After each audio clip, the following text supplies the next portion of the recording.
My father served in World War II. My uncle, his brother, was killed in World War II.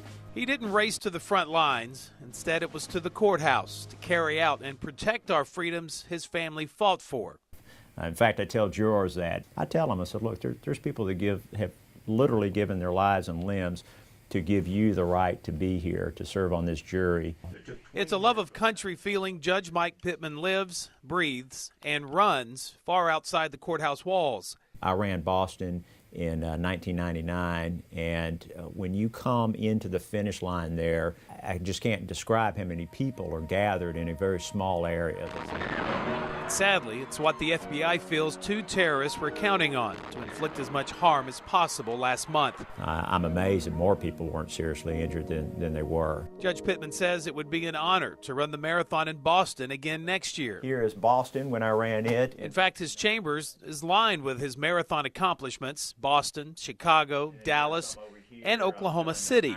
The next must-run for marathoners in training. And I was glad to see that they weren't canceling it. About a third of the building has been blown away. Like Boston, Oklahoma City has been a target of terrorism. And with their annual memorial marathon just 13 days after the bombings in Boston, officials there were concerned but not deterred. When you hear of a terroristic attack against judges and prosecutors and law enforcement agents, it is a very personal thing to those of us who serve in that capacity.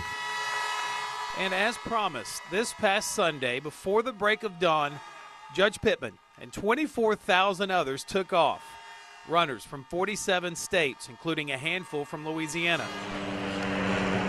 But this time, under heavy security from the ground and air. These helicopters flying all over, police everywhere. I've never seen so much police presence at any race. At mile 18, the upbeat sounds of a local band at least temporarily drowned out the sound of police choppers. Good job, Mike. And it's where we got our first glimpse of Judge Pittman. 20-mile mark coming up. But just 2 miles later, his run slowed for a brief moment, for a splash of water. Between 20 and 26 was dig-in time. Admittingly, Judge Pittman's steps got a little less steady as he neared the finish line, but there were no steps more important than the ones he took before the race even started. Wow. The night before. Wow, this is really breathtaking, isn't it? You see, Saturday night, we had decided to meet at the Oklahoma City Memorial, the site of the 1995 bombing. That's something. The survivor tree, as it's called, is the only thing left standing on this downtown city block from before the explosion. The street, now a reflecting pool, and where the federal building once stood, sits a memorial to the 168 lives lost. I think it's fabulous that so many years later that they are still carrying on this so we don't forget. Last year, he wasn't able to visit the memorial. Yeah, good to see you. How are you? And it was also a first for this group of Shreveporters we ran into. Kind of makes you realize the how big it was, Yeah, and how bad it was. Mark and his friend Pat are running in the Oklahoma City Memorial Marathon for the first time. Right over behind us where they have the seats and everything, it just makes it a whole lot more real. It would be amazing. For Mark, the more they talked, the more it sank in. The small chairs to remember each child, the taller ones for the adults, their placement where they likely were when the bomb went off. I didn't realize that's what it was. When you started just telling me that the location of the chairs were where the bodies were found and all, I don't know, it just hit me. It's just, that really brings it home. How could you not carry that emotion, that new motivation onto the course the next day? And what a day. Firemen in full bunker gear running the 5K, a proud Marine finishing up the half marathon.